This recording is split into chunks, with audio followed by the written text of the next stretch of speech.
students or children are doing in class to help them be able to work with their child when they get home to make sure they're getting the most out of 8th grade math. When we talk about math, we're talking about proofs and theorems and laws that allow us to work with, improve, and simplify our understanding of the world around us. A lot of the things that we know up to this point about math, we need to make sure we have a clear understanding of what's actually going on when we use such simple things as addition or fractions or negative numbers. So where we're going to start is at the beginning of everything. When we talk about numbers, we need to know our number system is designed out of 10 characters known as digits. 0 through 9. These are our 10 different characters. And each one of these digits is a different number. In language, we use 26 characters and we call them letters. It's the same concept. Now, when we talk about a number, we also have to take into account place value. Place value indicates a digit's magnitude based on its position from the rightmost whole number. It's very important to use the correct terminology and recognize a digit is a character, while a place is where that digit is located within a given number. For example, the number 245 is very different than the number 452, even though it uses the same digits. In 245, the 5 is in the rightmost place, which we call the ones place, and that means that there's just simply 5 units of 1. However, in 452, it's in the second place, known as the tens place, which means it's actually representing 5 tens, or 5 times 10, which is 50. Each place has its own magnitude, and each one of them is a multiple of 10.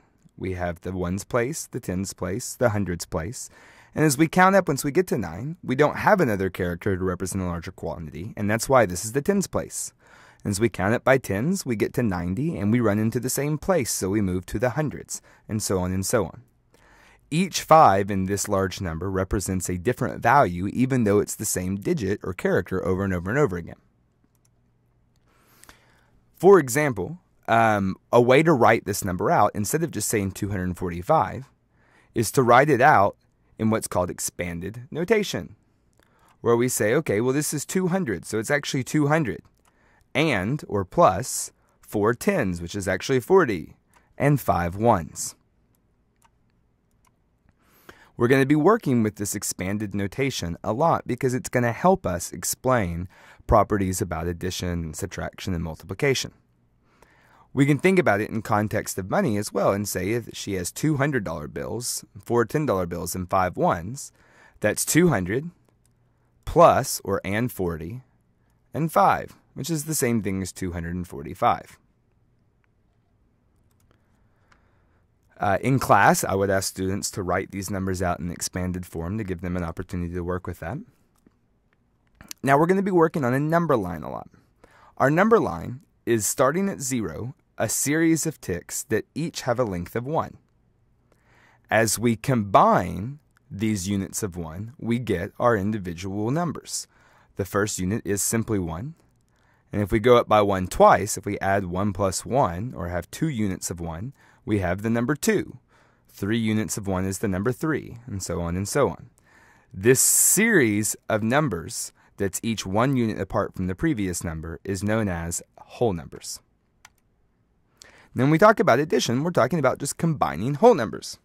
And by definition, addition is combining 2 or more terms to create a sum which represents equal parts as in the original numbers being combined. So if we have 2 of something and 3 of the same thing, then total we have 5. And we can see this on the number line. If we go up 2 units of 1 and then 3 units of 1, we've actually just gone up 5 units of 1. It's also important to notice that we say equal. When 2 different things land at the same place on the number line, they are considered to be equal. 5 is the same place on the number line as 2 and 3.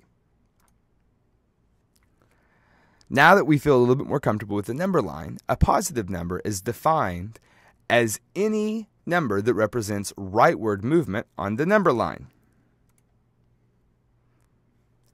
2 is a positive 2 because it moves to the right 2, and 3 is a positive 3 because it moves to the right 3.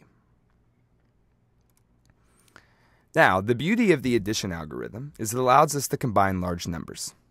When we think about 2 and 3, we can do this on our hand. This is simple. Or even 5 and 7. It wouldn't be very hard to start at 5 and go up another 7 and we get to 12.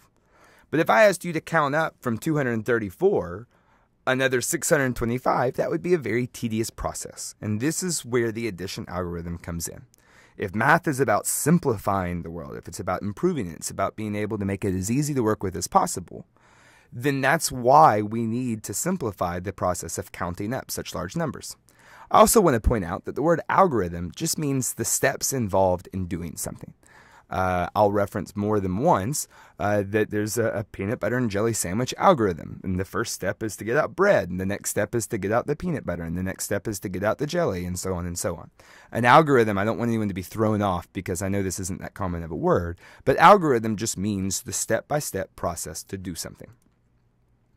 So we're going to talk about adding these two numbers, 234 and 625. And the first step is to write these expanded out. And in class, you'd write out that this is 600 plus 20 plus 5. Now, the way that we conventionally do this is we just stack them on top of themselves. And we say, okay, well, 5 and 4, 3 and 2, and then 6 and 2. But we need to know, why is this okay? We know this is how to do it, but it's kind of strange that we can just break this number up and then rearrange all these terms. We need to prove that this is something that we can do. And in order to do that, we need to start by talking about a few properties. The associative property of addition. When we write numbers out in expanded form, we had mentioned the idea that when we group numbers together, when we write them expanded, we put parentheses to show that they still represent one term. Well, if we have A plus B and C, and we're thinking of B and C as one thing, that's going to be the same thing as if we take A and B and make them one thing and then combine C. And we can see a pretty easy example of this if we look at it on the number line by demonstrating that if we have 2 plus 1 and 3, which is really 4, we get to 6. And if we have 2 and 1, which is really 3, plus 3, we get to the same place. These two things are equal. And this is just a representation of the associative property of addition. It does not matter which numbers get associated together, you get to the same sum as long as you're adding. We can also see that it works with more than 3 numbers. We just use 3 here because it can work with an infinite number of numbers. If you want to go ahead and hit pause and work these out, you'll see that they're just grouped differently, but they equal the same thing. If the grouping doesn't matter, then the associative property also tells us that when we're just adding, we actually don't need the parentheses at all, right? A plus B plus C, whether or not it's A plus B and C or A and B plus C, we get to the same place. So the associative property tells us that it's safe to go ahead and get rid of those parentheses. In the original demonstration of the addition algorithm, if you noticed, from here to here, I removed the brackets because the associative property tells us that we can. Now from there, we also need to discuss the commutative property of addition, which says not only do brackets not matter, but the commutative property says it doesn't even matter the order you add the numbers together. If we have 2 and 4, or 4 and 2, we still get to the same place. It's also important to recognize that just like the associative property, even if we're combining 4 terms, A plus B plus C plus D, that's still the same thing as D plus C plus B plus A, or so on. And here's a few problems. If you want to hit pause on your screen and work these out, you'll see I've rearranged these numbers in all different ways, but you still get to the same place. Now, back to the original problem, we're going to prove the addition algorithm. I'm going to use the screen. I apologize. It makes my computer run a little bit slow, but it just kind of helps it not be quite so overwhelming. So back to our original problem. The first step to proving that the addition algorithm works is to expand the numbers out. 230 and 4, 620 and 5. Once we have done that, the associative property says, hey, you're just adding. You don't need to keep those brackets there. So I went ahead and took them out. And now we're just left with this long series of addition problems. Well, from there, we can use the commutative property And we can say, okay, well, we can take the hundreds, the 200 and the 600, and we can do them. And then we can do the 30 and the 20, the tens places, and then we can do the 4 and the 5. And once we've done this, this becomes much easier because 8 hundreds, 200s, and 600s. We can count it by hundreds and quickly get to 800. Here we're counting it by tens. 30 and 2 more tens would get us to 50, and then 4 plus 5 is obviously 9. We put this back in standard notation, and we see that the solution is 859. In doing so, what we've done is we have proved that our addition algorithm works. These steps show that the addition algorithm works. What I would want you to do in class is to now use these numbers. And I've left the last slide on here so you can kind of reference these steps. But do the same process for these numbers and, well, then actually do the same process for these numbers as well. The last thing we need to address is the issue of carrying, as it's commonly referred to. As we get to this problem, we realize that when we're counting up by hundreds and then counting up by tens, when we count up by ones, we run into this problem. This is bigger than any single character. The 14, we cannot put one thing in the ones place to represent 14, so we need to address that. And what we're going to do, this is just the addition algorithm. Expand, use the associative property, use the commutative property. But when we actually do the calculations, we're left with 600 plus 80 plus 14. Well, we can fix this problem by expanding 14. We're now kind of starting over again. And we're saying, okay, well, what is 14? Really, it's 10 plus 4.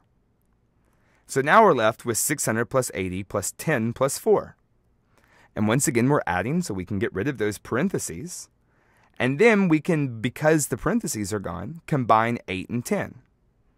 And when we conventionally put the 4 here and move the 1 over here, what we've really done is we have used the commutative property and the associative property to regroup the 10 separate from the 4 into the tens place. And now we're left with 600 plus 80 plus 10 plus 4. And that simplifies to 694. So in class, I would want you to do these. And notice that it doesn't have to just be 3 digits. This works for any set of numbers. And so it's important to start off by seeing that this simple process that we have all used for years of adding numbers, there's actually a reason behind it. There's a reason why it works. And those properties, they're going to work for everything we do for the rest of the year. My email is evan.ryan.york if you have any questions. These videos are designed as a resource for students and parents of Mr. York's 8th grade math class at the Paula Middle School. Thank you so much.